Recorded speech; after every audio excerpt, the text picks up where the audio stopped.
bright future. Every student matters. He has been coming here every day for the past week, and it's time he found another house to beg from. So she said that Pati explained to Tapi. So Pati, she explained to Tapi, she said, he has been coming here every day, past a week. From 1 week, this beggar is coming every day, and now it is time that he should, find another house to beg from, because for a complete week they have given him a lot. I mean, they have fed the beggar a lot.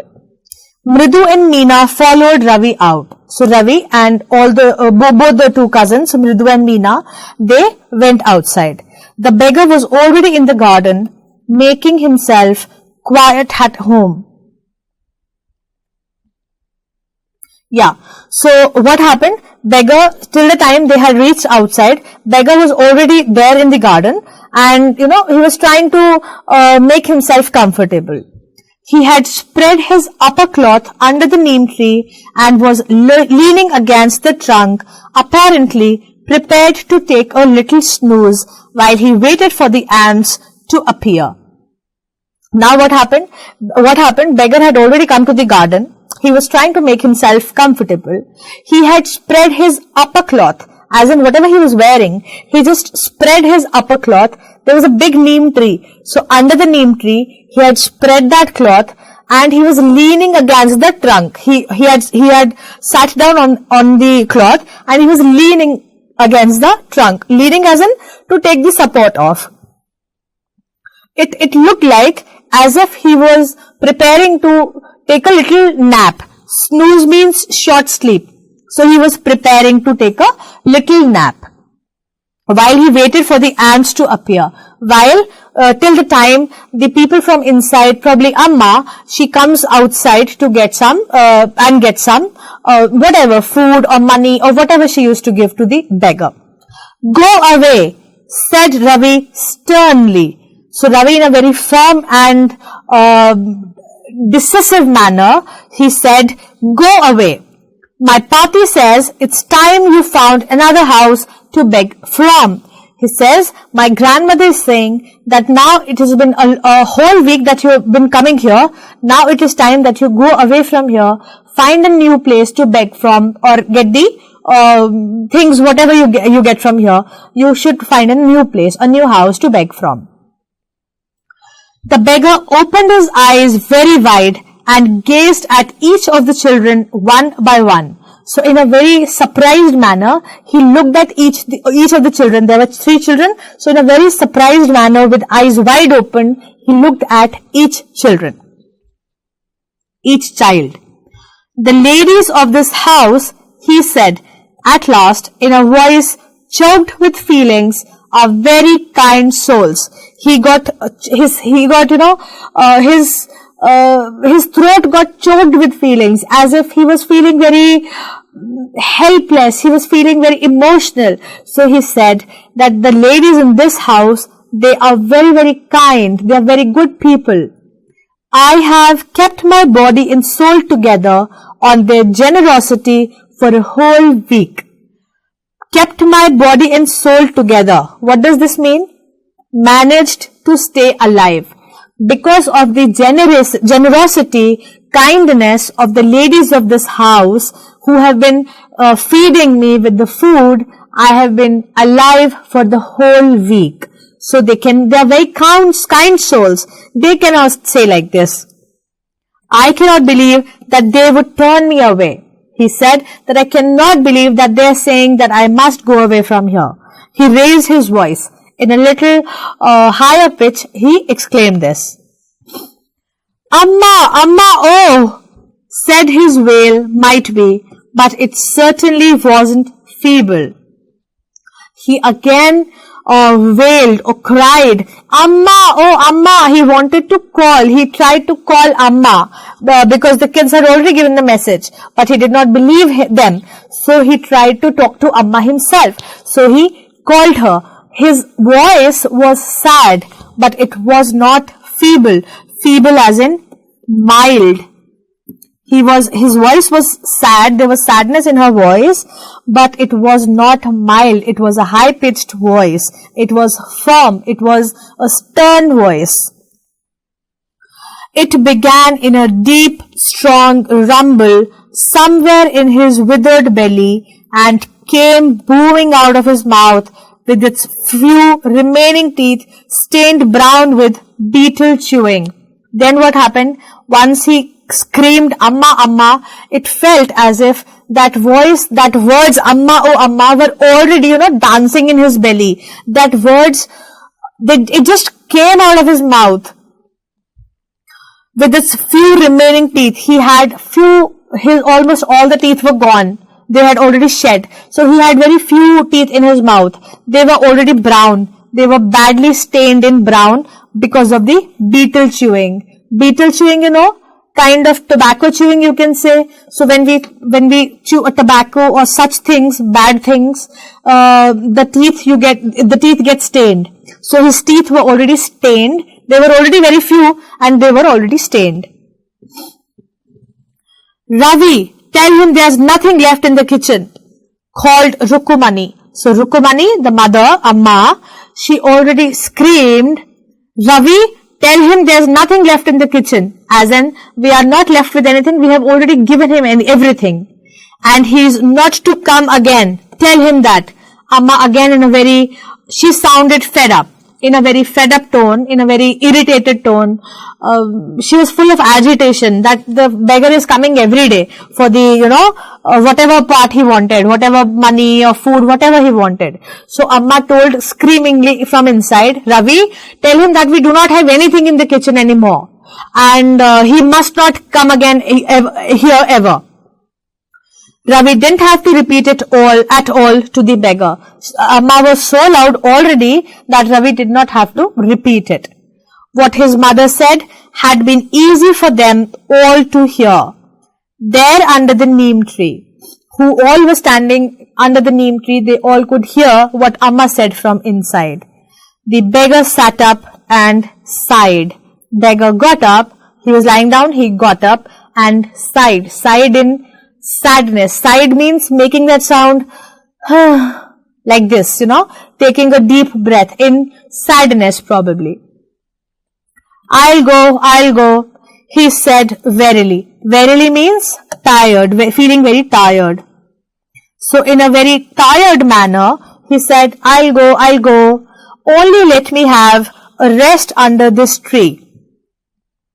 The sun is so hot, the tar has melted on the road. So he says, okay, I'll go, don't worry, in a very tired manner, but let me rest under this tree for a short while because it's very hot outside. The tar has already melted on the road. What is the tar? We all have seen charcoal which is there on the road, by which the road is actually made, the black thing where, we all must have seen those laborers working with the charcoal and the tar, and the big road roller is putting all the tar on the road, and it is rolling on that, the big road roller is rolling on that tar, and the road is made smooth. So tar is the charcoal. The tar has melted on the road. It is so hot that the tar has melted. So please allow me to just sit here under the tree for a short while and rest. My feet are already blistered. Blistered means boils. You all must have seen small boils when we get burned. Suppose we touch a very hot vessel. You get a blister on your hand here or anywhere. Blister can be it can be called as bubbles on the skin from burns or rubbing. I give you one more example. You all must have seen that monkey climb. It's generally for kids to play monkey climb. You just have to hang up there. So if you keep doing that monkey climb for a long time, you get blisters on your hand. Blisters are little bubbles on the skin which we get either from a burn or from rubbing. It is very painful actually. So he says that please let me rest here. The tar is already melted on the ground, on the roads. My feet are already blistered. I have already got blisters in my feet. He stretched out his feet to show large pink peeling blisters on the sole of his bare feet. So he showed his bare feet, and on the sole of the bare feet there were large pink peeling blisters. Blisters, the skin was peeling out of those blisters. It probably would have been very, very painful. I suppose he doesn't have the money to buy chappals, Mridu whispered to Meena and Ravi. Seeing the blisters on his feet, Mridu thought that probably he doesn't have the money to buy chappals. She quietly whispered in both of the cousins' ears. Have you got an old pair in the house somewhere? Mridu asked. Do you guys have an old pair of chappals somewhere in the house? I don't know, said Ravi. Ravi said, I don't know. Mine are too small to fit his feet, or I would have given them to him. And his feet were larger than Mridu's and Meena's. Ravi said, mine are too small to fit his feet. Of course, they were kids. He was a beggar. He was an adult. These kids thought that their chappals are too small because their feet were too small. So they thought that we all have very small feet. Our chappals will not fit him. Otherwise, Ravi said, I would have given him mine. And you two are too small. Even your feet will not, your chappals will not fit him. The beggar was shaking out his upper cloth and tightening his dhoti. He raised his eyes and looked fearfully at the road, gleaming in the afternoon heat. Gleaming means shining brightly. So after that, what happened? The beggar got up and he shook out his upper cloth. The cloth which he had spread out on the ground, he just picked it up and shook it like this. And he tightened his dhoti, which he was wearing, with his raised eyes, in fear, you can say, or in tension, or in stress. With his raised eyes, he looked fearfully at the road. Why? Because it was all hot. It was very hot, and he did not have any chappals. He had to walk barefoot on that bare feet on that hot road. He needs something on his feet, Meena said, her big eyes filling. It's not fair. So seeing that sight, Meena got really emotional. She was teary-eyed. She got tears in her eyes, and then she said, he needs something on his feet, as in, he must not go bare feet in this such hot weather. It's not fair. Shh, said Ravi. Ravi said, just keep quiet. I'm thinking about it. Ravi said, I'm thinking about it. Blubbering, it's not fair, isn't going to help. So he said, just saying, blubbering as in saying, murmuring, it's not fair, it is not going to help. We have to find a solution for the problem. In 2 minutes, he will be frying his feet on that road. The road is so hot that when he will walk on that, just in 2 minutes, his feet will be frying as in burning. What he needs is a pair of chappals. He needs a pair of chappals. So where do we get them? Come, let's search the house. He pushed Mridu and Meena into the house. So Ravi said, both of them said, the girls, where do we get them from? So Ravi said, come, let's search. And then he pushed Mridu and Meena into the house in search of the chappals. Just as she stepped into the veranda, Mridu's eyes fell on the odd-looking chappals she had noticed when she arrived. So when they entered the house, immediately in the veranda, Mridu's eyes went to that chappal which she had noticed, which was all filled with dust, and the toe marks were there. When she had arrived, she noticed that chappal. So that time, when she entered the house again in the veranda, she saw that chappals again. Ravi, she whispered to him, whose are those? So she called Ravi in a very whispering manner, and then she said, whose chappals are those? These are the chappals. See, we see these toe marks here, made up of dust. Ravi turned and glanced at the shabby-looking but sturdy old slippers. Ravi just looked back and he saw these chappals. He saw that the chappals were very shabby looking. What is shabby looking?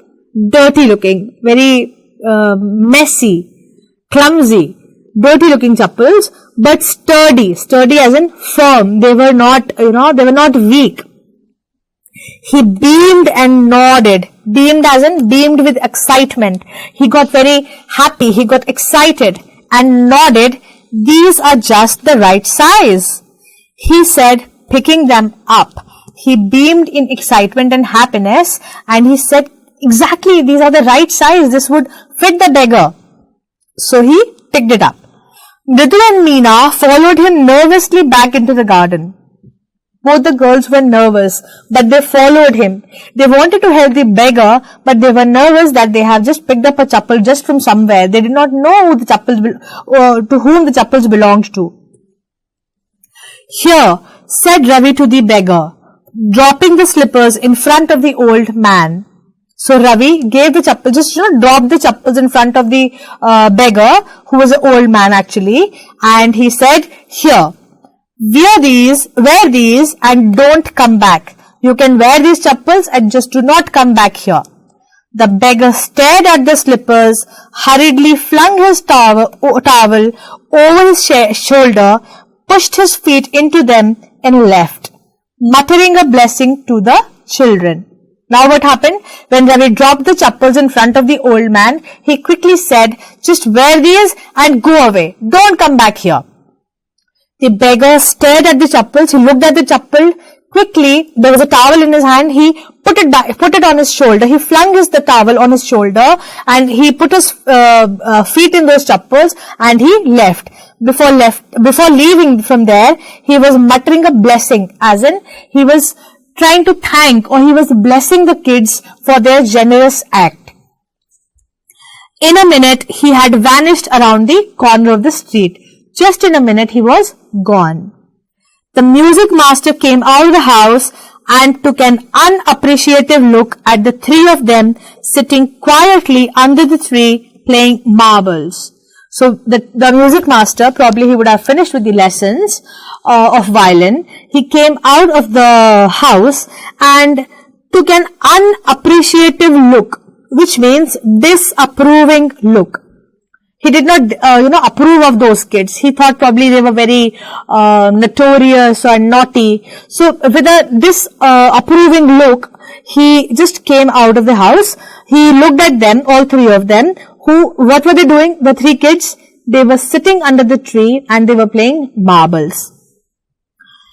Then he searched for his chappals in the veranda where he had put them. Now he started looking at finding the chappals at that particular spot where he had put them before entering the house. Lalli, he called after a few moments. So he called for Lalli after a few moments. She hurried up to him. She came running to the music master. Have you seen my chappals, my dear? Music master asked. Lalli, have you seen my chappal? I remember having kept them here. He remembered that he had kept his chappal at that particular point. Ravi, Mridu and Meena silently watched Lalli and the music master search every corner of the veranda. So Lalli and music master, they started searching the veranda, every nook and corner of the veranda. And these three kids, Ravi, Mridu and Meena, they silently, quietly, they just kept on looking and watching whatever was happening. These two people were searching for the chappals, the music master and Lalli. He scurried around as in taking quick steps.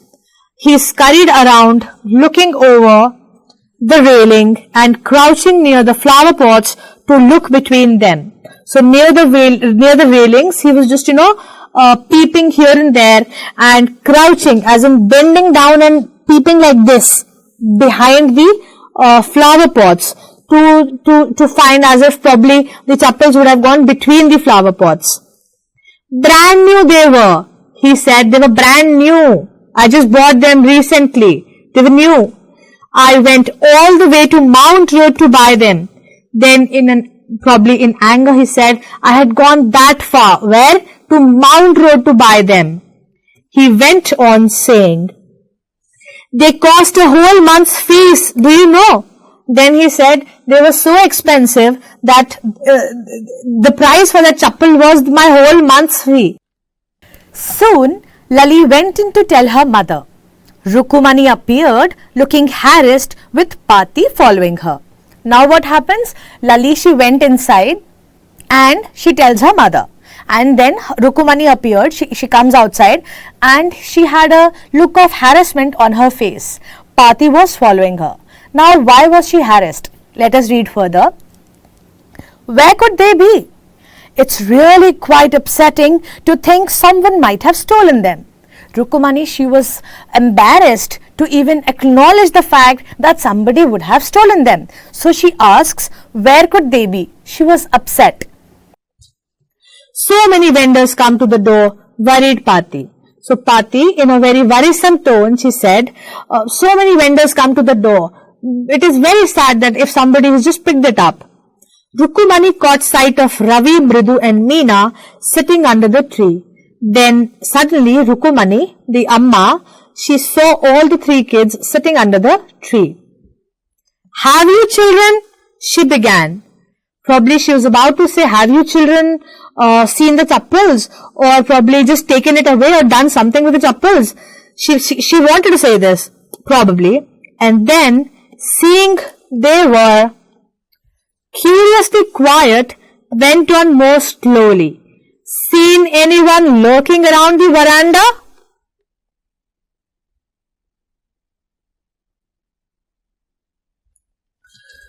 So she wanted to probably say this, yeah, have you guys picked up the chappals or seen the chappals? But the kind of look these three kids were giving, very curious and quiet look, she went on more slowly and then she said, have you seen anyone lurking around the veranda? Lurking as in just coming and, passing by around the veranda. A sharp V-shaped line had formed between her eyebrows. We all know that V-shape, that wrinkle that comes here, probably a frown you can say. So she did like this. Another straight, tighter one appeared in place of her usually soft, pleasant mouth. And then even her mouth, which is generally pleasant, she's a happy, smiley faced woman, that the lips, this mouth, it got tightened. So she gave a, kind of a frowny look, a very worried and frowny look she gave. Rukumani was angry. She was in anger. Thought Mridu with a shiver. Shiver as in she was scared. Mridu thought that Amma was in anger. So Mridu got scared. She wouldn't be so upset if she knew about the poor beggar with sores on his feet, she tried to tell herself. Now, because these kids have done such a thing that they had given the music master's chappal to the beggar, Mridu thought if we would have told her the truth, the Amma's truth, that the beggar had actually so many big blisters in his feet, the sole of the feet, probably she would not have got this angry if she had known the truth. So Mridu just thought inside her. Taking a deep breath, she cried, Rukumani, there was a beggar here. Poor thing, he had such boils on his feet. She could not just keep it to herself, and finally Mridu cried. She said, Rukumani, as in Amma, there was a beggar here. Poor thing, that poor fellow, he was so poor and so helpless that he had big boils and blister on his feet. So, said Rukumani grimly, turning to Ravi. So Rukumani in anger said, so, turning to Ravi, you gave the music master's chappals to the old beggar who turns up here? Rukumani had known the beggar because he had been coming from a week. So she said, so, you guys have given the music master's chappal to that beggar? She was very alarmed, she was shocked, she was in anger, she was surprised, she was embarrassed. Children these days, groaned Pati. In very sad tone, the grandmother said, children these days, as if she meant these kids are so notorious. They don't think before what they do.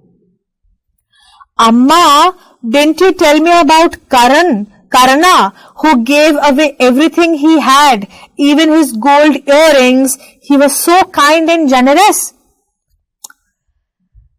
So the kids say, Amma, didn't you tell me about Karna? We all have read the stories about Karan, who gave away everything he had, even his gold earrings.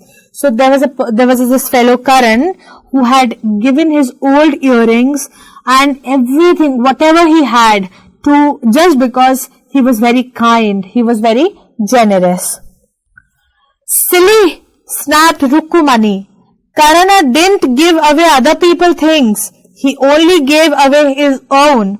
Karana was a character from Mahabharata. We all know about Mahabharata. So Karan was the character from this particular epic, Mahabharata, where he gives away everything, whatever he possesses, his kingdom or whatever gold things he had, whatever money, wealth he had given everything just because he was kind, he was very generous towards the needy people. So Rukumani in anger said, you silly, Karan gave everything up, whatever he owned, whatever he possessed, not other people things. But my chappals wouldn't have fitted the beggar's feet, Ravi rushed brashly on. And Amma, if they did fit, would you really not have minded? Ravi, said Rukumani, very angry now. Go inside this minute. Now what happens? Ravi says to Amma, Amma, but my chappals wouldn't have fitted the beggar's feet. Obviously, there is a difference in the size of Ravi's foot and the beggar's feet. So he says, my chappal wouldn't have fitted him. Ravi rushed brashly on. Brashly means in a confident but aggressive way. So Ravi, in a very aggressive manner but very confidently, he says, my chappals wouldn't have fitted the beggar. And Amma, if they did fit, would you really not have minded? In case if I would have given my chappals, if it was the same size of the beggar's foot, would you actually have not minded? Would have not scolded me? Ravi, said Rukumani. Rukumani got very furious when Ravi answered her back. Rukumani was very angry now. Go inside this minute. And then she orders angrily, Ravi, you just go inside this very moment. She hurried indoors and brought out Gopu Mama's hardly worn new chappals. So just to cover up and just to compensate, she went inside and Gopu Mama's chappal, which was almost new, he had hardly worn it, she got those chappals from inside and gave it to the music master. These should fit you, sir. Please put these on. I am so sorry. My son has been very naughty. So the Amma, Rukumani, she said, you can please wear these ones, sir. I am really sorry for what my son has done. He has been turning very naughty of late. The music master's eyes lit up. He put them on, trying not to look too happy. Though music master was happy to see almost brand new chappals, but he did not show that he was happy. And he put them on. Well, I suppose these we'll have to do. These days children have no respect for elders. What to do? Music master said, well, anyway, I have no other option. I have to wear these. But these days children have no respect for the elders. What can be done? A Hanuman incarnate. Only Rama can save such naughty fellow. Rukumani's eyes flashed. What did music master say? Music master said that children have no respect these days for the elders. What to do? A Hanuman incarnate. As in, Hanuman was he was a monkey, right? So, actually the music master was referring the kids as monkeys. So he said, probably they are the incarnations of Hanumans. They are all monkeys. Only Rama can save such a naughty fellow. As in somebody as honored, as a great personality as Lord Rama. Only he can, save such naughty fellows. Rukumani's eyes flashed, as in she got angry. She did not like what music master said. Probably she did not like that her kids have been referred to as monkeys. She didn't seem to like Ravi being called a monkey, even a holy monkey. She did not like Ravi being called a monkey, even if it is a holy monkey, as in if he has been referred to as a god monkey. But Rukumani did not like it. She stood stiff and straight by the front door.